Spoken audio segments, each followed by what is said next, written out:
त्यानंतर एक महत्त्वाची बातमी समोर येते। ऑफिस बॉयनं खरातच्या ऑफिसमध्ये स्पाय कॅम्प लावला। त्यात खरातने विकृत चाळे कैद झालेत आणि त्याचा खरा चेहरा आता जगासमोर आलाय।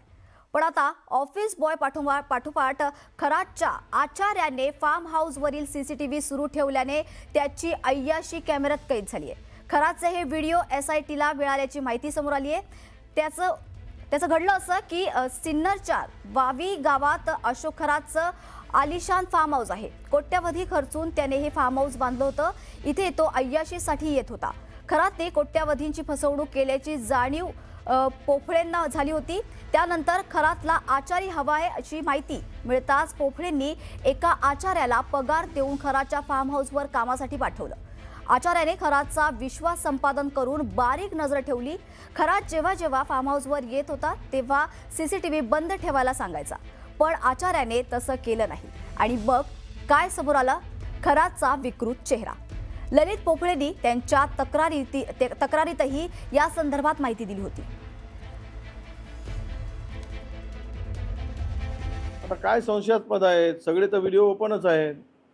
देवाच्या नावाखाली, आशीर्वाद देण्याच्या नावाखाली, बंधुगिरीच्या नावाखाली काय म्हणजे हे लोकांना चौकामध्ये नेऊन, खरं तर कायद्याच्या पेक्षा हे सगळे पुरावे बघता चौकामध्ये नेऊन प्रत्येक त्यांना फटके दिले पाहिजेत आणि खुलेआम सर्वांच्या पुढे अशा प्रवृत्तीला फाशी दिली पाहिजे की पुन्हा कोणाची हिंमत होणार नाही। त्याला छळून मारलं पाहिजे।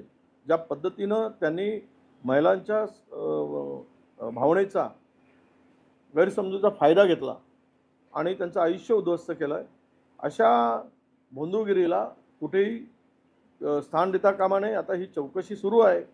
त्याचे पुरावे नष्ट करण्यासाठी त्यांच्या ट्रस्टमधल्या एकाचा ॲक्सिडेंट झालेला आहे, त्याचा तो प्रकार आहेच।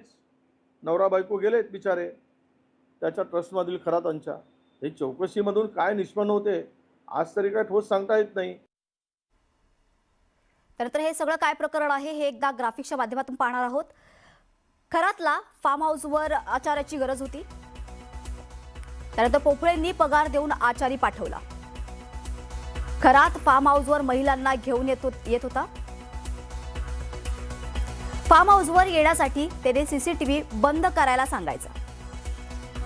फार्म हाऊसवर खरातची अय्याशी यावेळेस सुरू होती।